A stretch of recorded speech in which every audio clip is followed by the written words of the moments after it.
ஜெபிப்போம். ஸ்தோத்திரம் ஸ்தோத்திரம் அப்பா, இந்த நாளுக்காக நன்றி அப்பா. இந்த மாலை வேலை பொழுதிலும் ஆண்டவரே இந்த ஆராதனையும் கரத்தில் ஒப்பு கொடுக்குறோம் ஆண்டவரே. நீர் வழி நடத்துங்க. இப்பொழுதும் ஆண்டவரே இந்த வர்ஷிப் டைம்லும் நீங்கள் எங்களுடன் இருந்தங்க ஆண்டவரே. நீங்கள் எங்களை வழி நடத்தி ஆசீர்வதிங்கப்பா. இப்பொழுதும் இந்த பாட போகிற ஆண்டவரே பாடல்களை உன் கரத்தில் ஒப்பு கொடுக்குறோம். வழி நடத்துங்க, ஆசீர்வதிங்க. இயேசு கிறிஸ்துவின் மூலம் ஜெபிக்கலும் ஜீவன்ல நல்லது. இப்பொழுதும் இந்த புதிய மாதத்துக்குள்ளே நம்ம கால் எடுத்து வைக்கிறோம். ஸோ புதிய நாளுக்குள் நம்ம இருக்கிறதுனால இந்த பாட்டை பாடி நம்ம இப்போ கர்த்தரை துதிக்க போகிறோம்.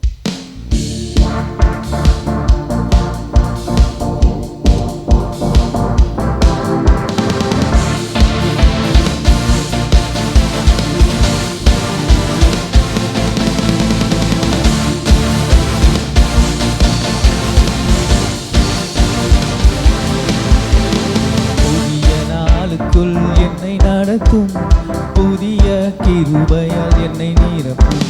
புதிய நாளுக்குள் என்னை நடத்தும் புதிய கிருபையால் என்னை நிரப்பும். புது கிருபை தாரும் தேவா, புது பலனை தாரும் தேவா. புது கிருபை தாரும் தேவா, புது பலனை தாரும் தேவா. புதிய நாளுக்குள் என்னை நடத்தும் புதிய கிருபையால் என்னை நிரப்பும். புதிய நாளுக்குள் என்னை நடத்தும் புதிய கிருபையால் என்னை நிரப்பும். ஆரம்பம் நம்மளுக்கு அற்பமாக இருக்கும், ஆனாலும் முடிவு ரொம்ப சம்பூர்ணமாக இருக்கும் என்று ஆண்டவர் சொல்கிறார்.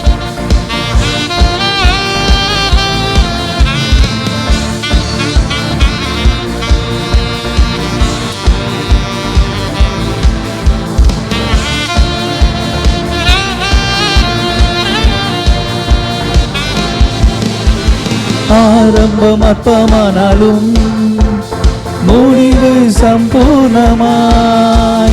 ஆரம்பம் அற்பமானாலும் முடிவு சம்பூர்ணமாய். குறைவுகள் நிறைவாகட்டும், எல்லா குறைவுகள் நிறைவாகட்டும். வறட்சி செழிப்பாகட்டும், என் வறட்சி செழிப்பாகட்டும். புது கிருபை தாரும் தேவா, புது பலனை தாரும் தேவா. புது கிருபை தாரும் தேவா, புது பலனை தாரும் தேவா. புதிய நாளுக்குள் என்னை நடத்தும் புதிய கிருபையால் என்னை நிரப்பும். புதிய நாளுக்குள் என்னை நடத்தும் புதிய கிருபையால் என்னை நிரப்பும்.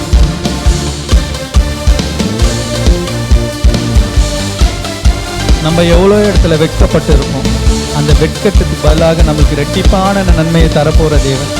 கண்ணீரோடு நம்ம நிறைய இடத்துல கண்ணீரெல்லாம் வச்சிருப்போம், அதுக்கு பதிலாக நம்மளுக்கு களிப்பை தரப்போகிற தேவன். ஆனந்தமாய் நம்ம துதித்து பாடுவோமா?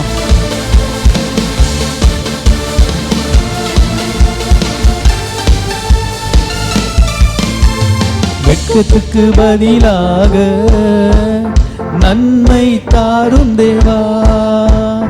வெட்கத்துக்கு பதிலாக இரட்டிப்பு நன்மை தாரும் தேவா. கண்ணீருக்கு பதிலாக எந்த கண்ணீருக்கு பதிலாக களிப்பை தாரும் தேவா. ஆனந்த களிப்பை தாரும் தேவா. புது கிருபை தாரும் தேவா, புது பலனை தாரும் தேவா.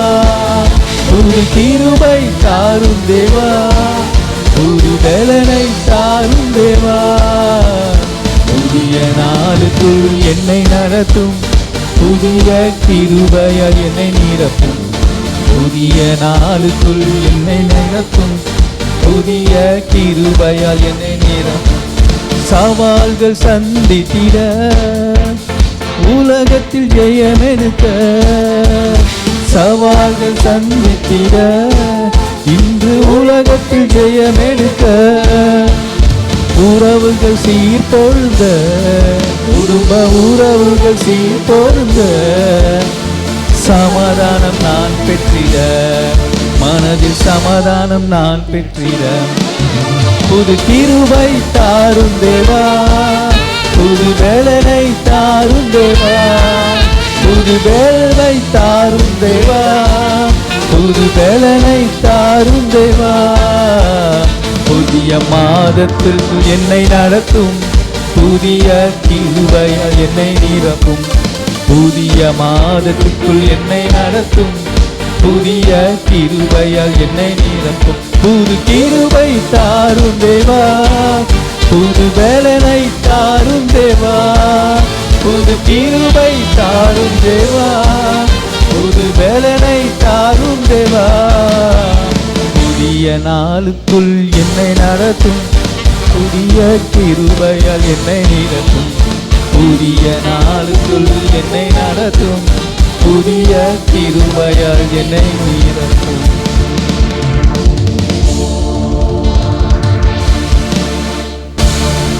ஹல்லேலூயா. இந்த நாளிலும் நம்ம 5 மாதங்கள் கடந்து வந்துட்டோம். இன்னி வரைக்கும் நம்மளை குறைவின்றி காத்த ஆண்டவரை நம்ம இதுவரை நடத்தி குறைவின்றி காத்தார் என்று சொல்லி நம்ம ஆண்டவரை துதிப்போம்.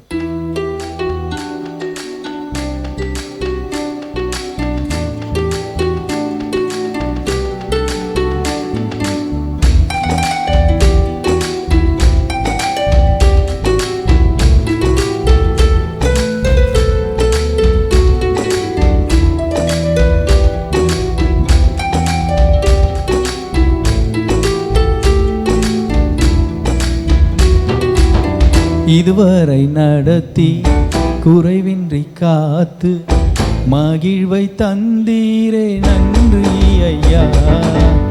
இதுவரை நடத்தி குறைவின்றி காத்து மகிழ்வை தந்தீரே நன்றி ஐயா. தண்ணீரை கடந்தேன், சோதனை ஜெயித்தேன், மதிலை தாண்டினேன் முன்பலத்தான்.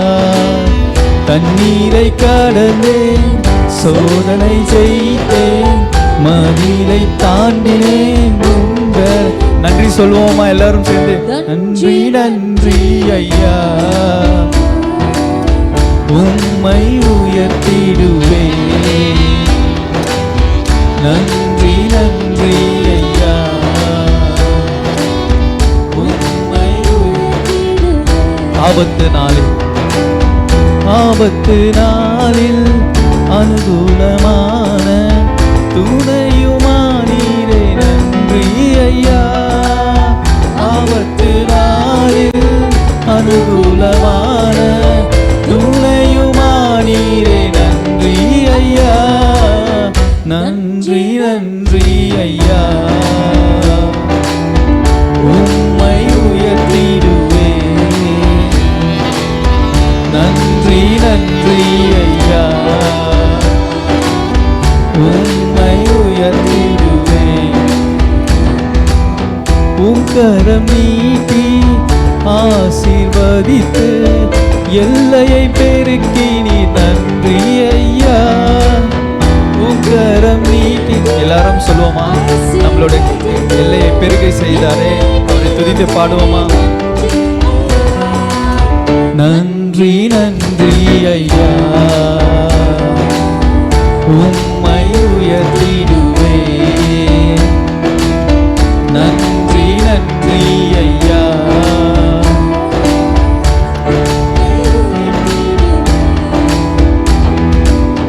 அபிஷேகம் தந்து வரங்களை ஈந்து பயன்பெற செய்தீரே நன்றி ஐயா.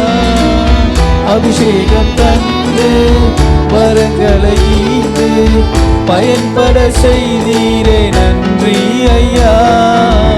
நன்றி நன்றி ஐயா, உம்மை உயர்த்திடுவே. நன்றி நன்றி ஐயா, உம்மை உயர்த்திடுவே. கிருபைகள் தந்து ஊழியம் தந்து உயர்த்தி வைத்தீரே நன்றி ஐயா. கிருபைகள் தந்து ஊழியம் தந்து உயர்த்தி வைத்தீரே நன்றி ஐயா.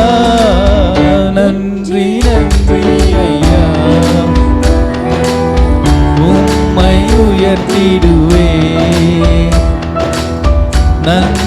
நன்றி ஐயா, உம்மை உயர்த்திடுவே.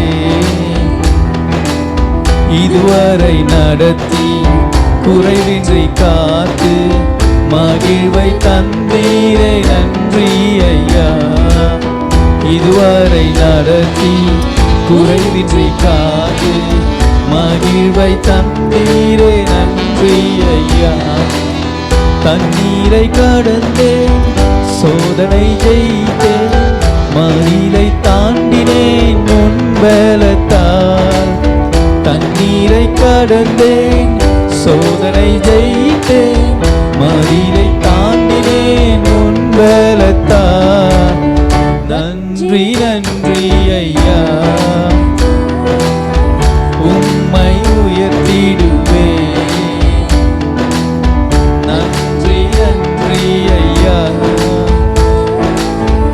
உம்மை உயர்த்திடுவே. இந்த நாளிலும் இத்தனை மாதங்கள் நம்மளை குறைவின்றி காத்த நம்ம ஆண்டவருக்கு நம்ம என்ன செய்ய போகிறோம்? மறவாமல் நம்ம அவருக்கு நன்றி சொல்ல முடியுமா? கண்டிப்பாக முடியும். நம்ம மறவாமல் அவரை துதித்து நம்ம இப்பொழுதும் ஆண்டவரை ஸ்தோத்திரித்து ஆண்டவரை துதிக்க போகிறோம். அப்பா, உண்மை நாங்கள் மறவாமல் நினைத்து துதிக்க போகிறோம் ஆண்டவரை. எங்களை நீங்கள் ஆண்டவரே எப்பொழுதும் நினைத்திருக்கிறீரே ஆண்டவரே, அதற்காக உமக்கு கோடி கோடி நன்றி செலுத்த போகிறோம் ஆண்டவரே. நாங்கள் உண்மை நினைக்கிறதில்லை, ஆனால் நீங்கள் ஒவ்வொரு நொடியும் ஒவ்வொரு நிமிஷமும் என்னை நினைத்து கொண்டிருக்கிறீர்கள். அப்பா, மறவாமல் என்னை நினைக்கிறவரே உமக்கு கோடி நன்றி தகப்பனே. ஹல்லேலூயா.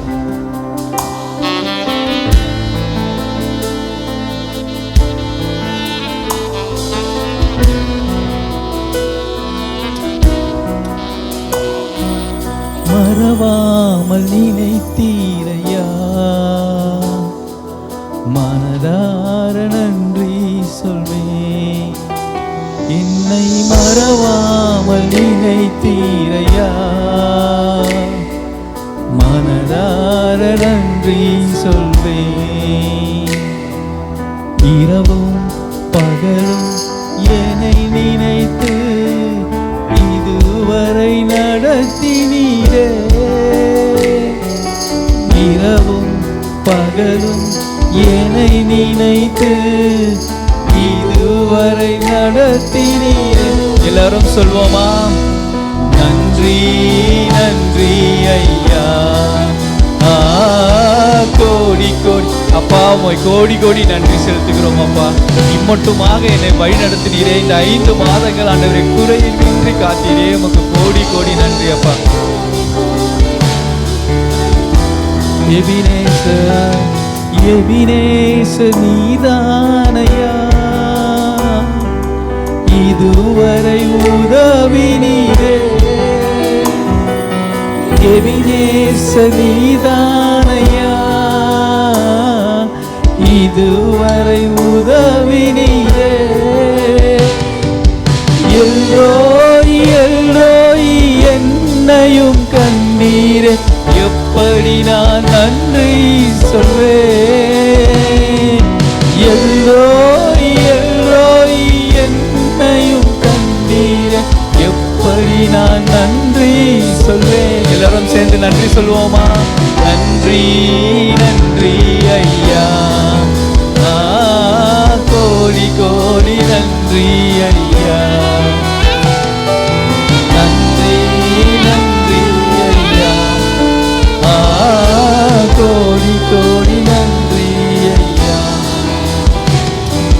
பலவீன நேரங்களில் பலன் தந்தீரையா. பலவீன நேரங்களில் பலன் தந்தீரையா. சுகமானேன் சுகமானேன், தழும்புகளால் சுகமானேன், என் குடும்ப மருத்துவர் நீரே. சுகமானேன் சுகமானேன், தழும்புகளால் சுகமானேன், என் குடும்ப மருத்துவர் நீரே. நன்றி நன்றி ஐயா, கோடி கோடி நன்றி ஐயா. நன்றி நன்றி ஐயா, கோடி கோடி. தடைகளை தடைகளை உடைத்தீரையா, தள்ளாட விடவில்லையே தடைகளை. அப்பா, என் வாழ்க்கையில இந்த எல்லா தடையும் உடைத்து இன்னைக்கு என்னை ஆண்டவரே இங்கே நிற்க செய்த இந்த கிருபைக்காக நான் நன்றி செலுத்துகிறேன் தகப்பனே. சோர்ந்து போன நேரமெல்லாம் தூக்கி என்னை சுமந்து வாக்கு தந்து தேற்றினீரே. நான் எவ்வளோ நேரம் சோர்ந்து போயிருக்கேன் ஆண்டவரே. அந்த தனிமையில இருக்கும் போது ஆண்டவரே நீர் என்னை வந்து பார்த்து ஆண்டவரே நான் இருக்கிறேன் மகனே என்று சொன்னீரே. உமக்கு கோடி நன்றி அப்பா. நன்றி நன்றி ஐயா, கோடி கோடி நன்றி ஐயா. நன்றி நன்றி ஐயா, கடைசியாக மறவாமல் நினைத்தீரையா, மறவாமல் நினைத்தீரையா. மனதார நன்றி சொல்வேன், என்னை மறவாமல் நினைத்தீரையா. மனதார நன்றி சொல்வேன். சொல்லுவோமா? இரவும் பகலும் இரவும் பகலும் என்னை நினைத்து. என்னையே நினைச்சிட்டு இருக்கீங்களாப்பா? உமக்கு நான் என்ன செய்ய போகிறேன் தகப்பன்? இரவும் பகலும் ஆண்டவரே என்னையே நினைக்கிறீங்க. உமக்கு கோடி நன்றி சொல்ல போகிறேன். இதுவரை நடத்தினீரே. நன்றி சொல்லுவோமா கடைசியாக? நன்றி நன்றி ஐயா, கோடி கோடி நன்றி ஐயா.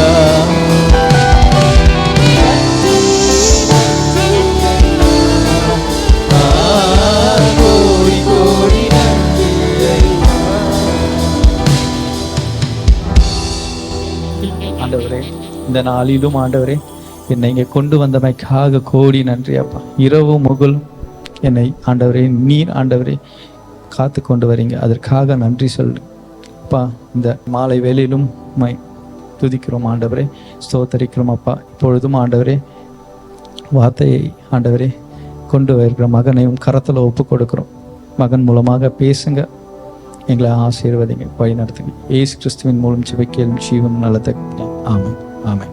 ஆண்டவராகிய இயேசு கிறிஸ்துவின் நாமத்தின் மூலமாய் உங்களை இந்த பரிசுத்த ஓய்வு நாளை மாலை கொடுகு உங்களை சந்திப்பதிலே மிகுந்த மகிழ்ச்சி. இந்த நாளின் தியானத்துக்காக யோவானுக்கு எழுதின சுவிசேஷம் 8ஆம் அதிகாரம் 32ஆம் வசனம். இயேசு தம்மை விசுவாசித்த யூதர்களை நோக்கி, நீங்கள் என் உபதேசத்தில் நிலைத்திருந்தால் மெய்யாகவே என் சீஷராய் இருப்பீர்கள், சத்தியத்தையும் அறிவீர்கள், சத்தியம் உங்களை விடுதலையாக்கும் என்றார். அவர்கள் அவருக்கு பிரதியுத்தரமாக, நாங்கள் ஆபிரகாமின் சந்ததியாய் இருக்கிறோம், நாங்கள் ஒரு காலம் ஒருவனுக்கும் அடிமைகளாய் இருக்கவில்லை, விடுதலையாவீர்கள் என்று நீ எப்படி சொல்லுகிறீர் என்றார்கள். இயேசு அவர்களுக்கு பிரதியுத்தரமாக, பாவம் செய்கிறவன் எவனும் பாவத்துக்கு அடிமையாய் இருக்கிறான் என்று மெய்யாகவே மெய்யாகவே உங்களுக்கு சொல்லுகிறேன். அடிமையானவன் என்றைக்கும் வீட்டிலே நிலைத்திரான், குமாரன் என்றைக்கும் நிலைத்திருக்கிறார். ஆகையால் குமாரன் உங்களை விடுதலையாக்கினால் மெய்யாகவே விடுதலையாவீர்கள், சத்தியத்தையும் அறிவீர்கள், சத்தியம் உங்களை விடுதலையாக்கும்.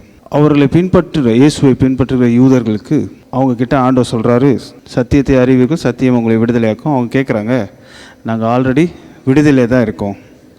இப்போ நம்ம எல்லோரும் கேட்குற மாதிரி நம்ம கூட இருக்கவங்க, நான் ஃப்ரீயாக இருக்கேன், ஜாலியாக இருக்கேன், எனக்கு என்ன பிரச்சனை இருக்குது? அந்த மாதிரி நேரத்தில் ஒருத்தன் ஹாப்பியாக ஒரு லைஃப்பை வாழ்ந்துட்டுருக்கான், அவங்ககிட்ட போயிட்டு நீ விடுதலையாக ஆகணும் அப்படின்னு சொன்னால் கண்டிப்பாக அவன் என்ன சொல்லுவான், நான் ஆல்ரெடி விடுதலையாக தான் இருக்கேன், என்கிட்ட வந்து ஏன் இதை சொல்கிறீங்க அப்படின்னு கண்டிப்பாக கேட்பான். அதே மாதிரி தான் அவங்களும் கேட்குறாங்க, நாங்கள் யாருக்கும் அடிமையாக இல்லையே, நாங்கள் எதுக்கு விடுதலை ஆகணும்? ஆனால் அவர் சொல்கிறாரு, நீங்கள் வந்து பாவத்துக்கு அடிமையாக இருக்கிறீர்கள். அந்த வசனம் இயேசு அவர்களுக்கு பிரதியுத்தரமாக, பாவம் செய்கிறவன் எவனும் பாவத்துக்கு அடிமையாக இருக்கிறான் என்று மெய்யாகவே உங்களுக்கு சொல்லுகிறேன். நான் உண்மையாக சொல்கிறேன், நீ கண்டிப்பாக அதுக்கு அடிமை தான். பாவம் நம்மளை அடிமைத்தனத்துக்குள்ளே நடத்துது அப்படின்னா பாவம் வேறு என்ன பண்ணும் அப்படின்னா, பாவம் நம்மளை கட்டுவிக்கும். என்ன பண்ணும்? பாவம் நம்மளை கட்டி போடும். நம்மளை விடுதலையாக நம்ம செய்ய நினைத்தது செய்ய முடியாமல் பாவம் நம்மளை கட்டுவிக்கிறது. பாவம் கட்டுவிக்கிறது மாத்திரமல்ல, உங்களுக்கு நன்மை எதுவும் வர ஒட்டாது. உங்களுக்கு வர வேண்டிய நன்மைகள், பாவம் இருந்தால் உங்களுக்கு வர வேண்டிய நன்மை வராது. இன்னொரு காரியம், பாவம் ஒருவன் இப்போது ஒரு இடத்துல நிறைய நன்மை இருக்குது, அந்த இடத்துல ஒரு பாவி இருந்தாலும் அந்த நன்மையெல்லாம் கெட்டு போகுமா? எவ்வளோ பயங்கரமான ஒரு விஷயம் இல்லை? ஸோ பாவம் நம்மளை கட்டு வைக்கும், நன்மையே வர விடாது. ஒரு இடத்துல நன்மை இருந்தாலும் அந்த இடத்துல பாவம் வந்துச்சுன்னா அந்த பாவத்து நிமித்தமாக அந்த நன்மையெல்லாம் கெட்டு போயிடுமா?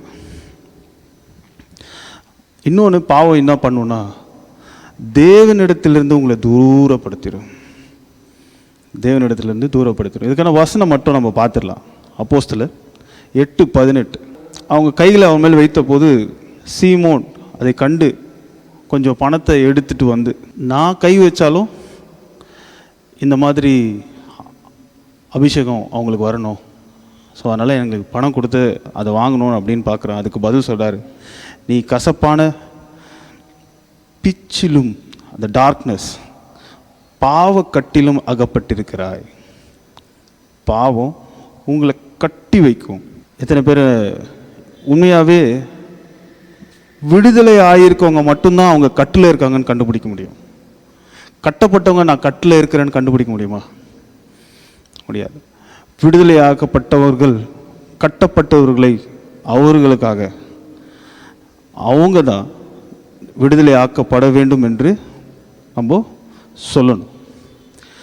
ஸோ நம்ம மறுபடியும் அதே வசனம் அதில் வந்து அவன் ஆக்சுவலாக பணத்தை கொண்டு வந்து அவங்க இந்த மாதிரி எனக்கும் அபிஷேகம் வேணும், லைக் நான் கை வைத்தாலும் அப்படி நடக்கணும், அவனுக்கு வேணும்னு கேட்டால் கூட பரவாயில்ல, நான் கை வச்சாலும் நீங்கள் பண்ணுற மாதிரி எனக்கு அது நடக்கணும், எனக்கு அதில் நன்மை வர வேணாம், ஆனால் நான் வந்து நீங்கள் பண்ணுற மாதிரி பண்ணணும்.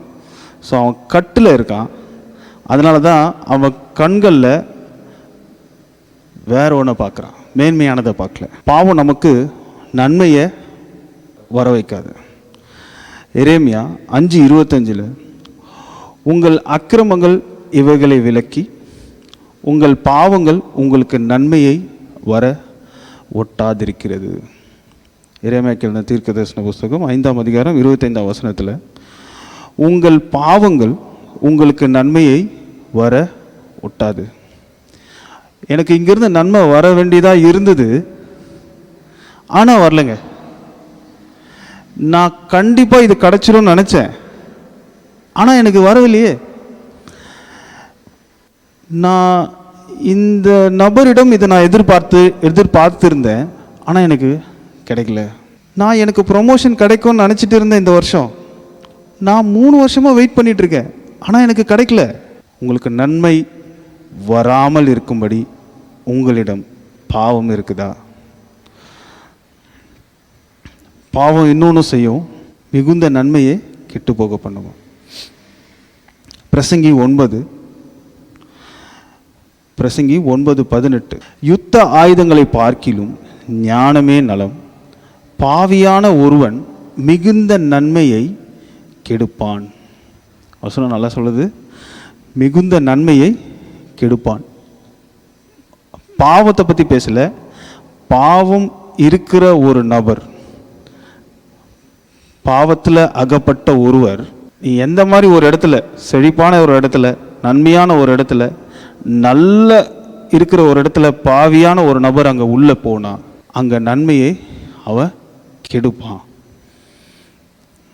ஸோ பாவம் நன்மையாய் காணப்படுகிற எல்லா இடத்துலையும் அதனுடைய நன்மைகளை அழிக்கும்படியாக பாவம் ஒரு மனிதனுக்குள்ளாக கிரியை செய்யும்.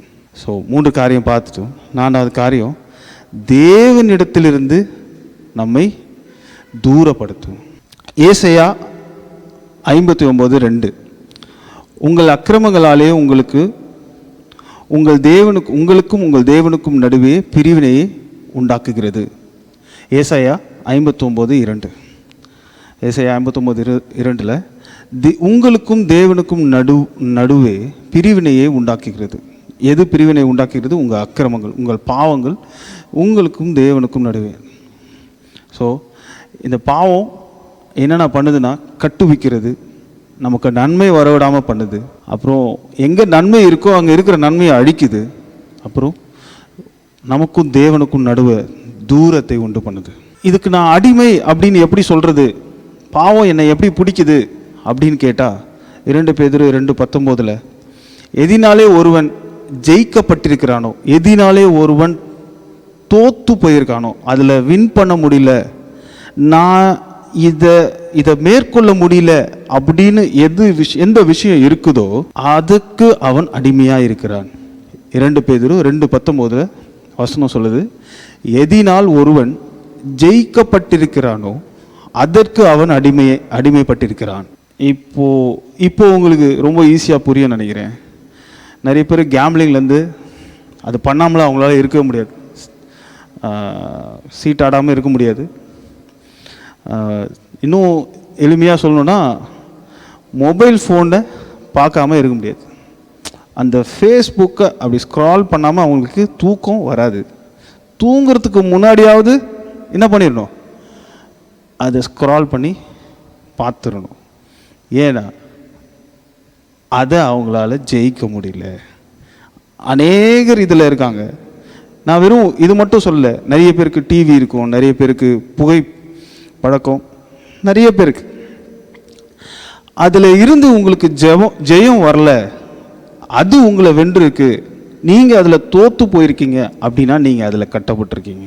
எதில் உங்களுக்கு வெற்றி இல்லையோ அதில் நீங்கள் அதற்கு அடிமையாக இருக்கிறீர்கள். இதிலிருந்து நாம் விடுவிக்கப்பட வேண்டும். ஸோ இப்போ நம்ம வசனத்தை பார்க்கலாம். சத்தியத்தையும் அறிவீர்கள், சத்தியம் உங்களை விடுதலையாக்கும்.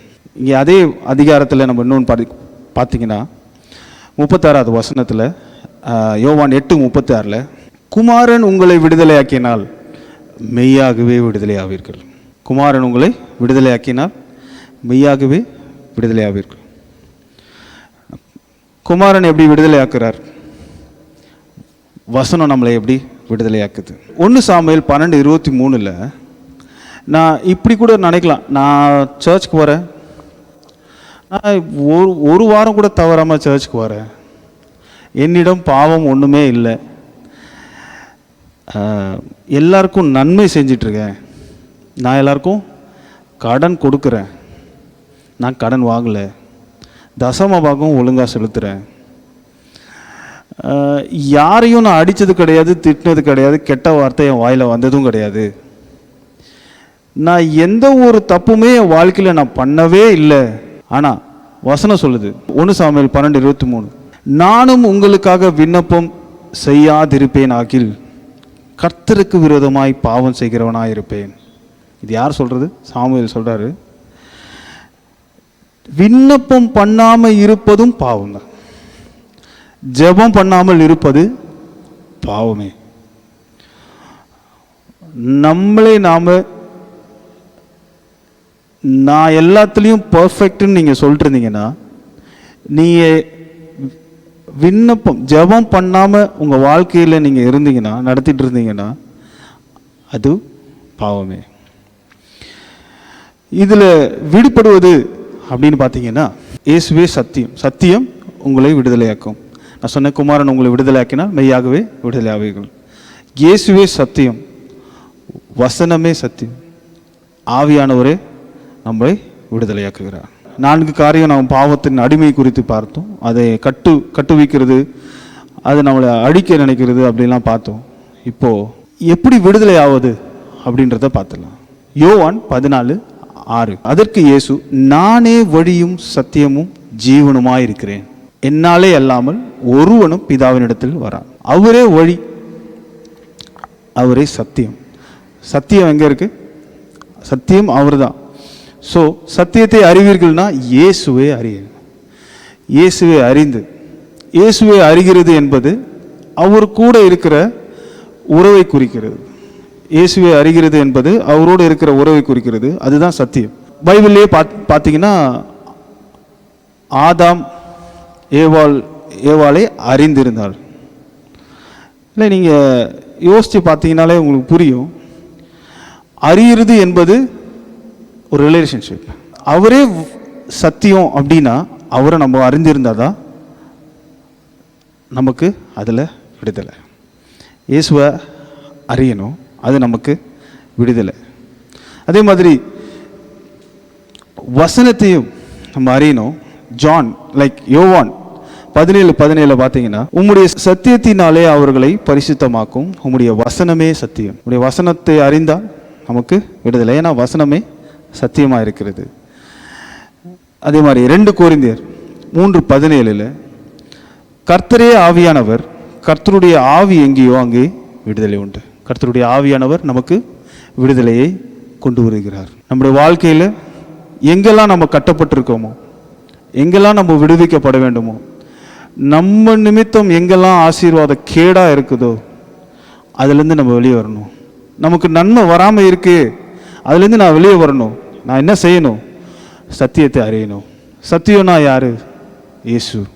இயேசுவை அறிந்தா நம்ம கண்டிப்பாக பாவத்திலிருந்து விடுதலை ஆகும். ஜெபம் பண்ணி ஆவியானவரை நம்ம கூப்பிட்டு, ஆவியானவரே நீங்கள் வாங்க, நீங்கள் வந்தால் எனக்கு விடுதலை. கண்களை மூடி ஒரு விசை கூட ஜெபம் பண்ணுவோம். என் கூட சேர்ந்து ஜெபம் பண்ணுங்க. பரிசுத்த ஆவியானவரே, என் வாழ்க்கையில் எனக்குள்ளே நீங்கள் வாங்க, எனக்குள்ளே இருக்கிற கட்டுகளை எடுத்து போடுங்க. நான் வசனமாகிய சத்தியத்தை நான் அறிந்து உம்மோடு உறவாடி, உம்மோடு நான் உம்முடைய வசனத்துக்கு செவி கொடுத்து, உம்மோடு நான் பேசி, வேதத்தின் மூலமாக நீர் என்னோடு பேசும்படியாய் என்னை நான் அர்ப்பணிக்கிறேன். ஆவியானவரே, எனக்குள்ளே வந்து நீர் விடுதலை தர வேண்டும் என்று வேண்டிக் கொள்ளுங்க. கர்த்தர் உங்களை விடுதலை பண்ணுவார். அதிகமாக நேசிக்கிற அன்பின் பிதாவே, இந்த நாளை ஆண்டவரே, அநேகருக்கு நீர் விடுதலை தந்து உம்முடைய வசனத்தை அவர்கள் மனதில் நிலைநிறுத்தி, உம்முடைய வார்த்தையை நிலைநிறுத்தி, சத்தியத்திலே நடத்தி, ஆண்டவரே உன்னதத்திலே உம்மோடு உட்கார வைக்கும்படியாய நீர் ஆண்டவர்களே மாற்ற வேண்டுமா நாங்கள் வேண்டிக் கொள்கிறோம். எல்லா கட்டுகளிலிருந்தும் ஆண்டவரே பாவ பிடியிலிருந்தும் நீர் அவர்களை விடுதலை ஆக்க வேண்டுமா நாங்கள் வேண்டிக் கொள்கிறோம். இந்த விடுதலையின் சத்தியம் ஆண்டவரே இருதயத்திலே போய் கிரியை செய்ய வேண்டுமா நாங்கள் வேண்டிக் கொள்கிறோம். ஆவியானவர் தாமே அவர்களை விடுதலை ஆக்க வேண்டுமா நாங்கள் வேண்டிக் கொள்கிறோம். பரிசுத்த ஆவியானவரே, நீர் ஆட்கொண்டு ஒவ்வொருவரையும் நடத்த வேண்டுமா நாங்கள் அர்ப்பணிக்கிறோம். எல்லா கனமும் துதியும் மகிமையும் உமக்கே செலுத்துகிறோம். இயேசுவின் மூலம் ஜெபம் கேளும் நல்ல பிதாவே. ஆமென், ஆமென்.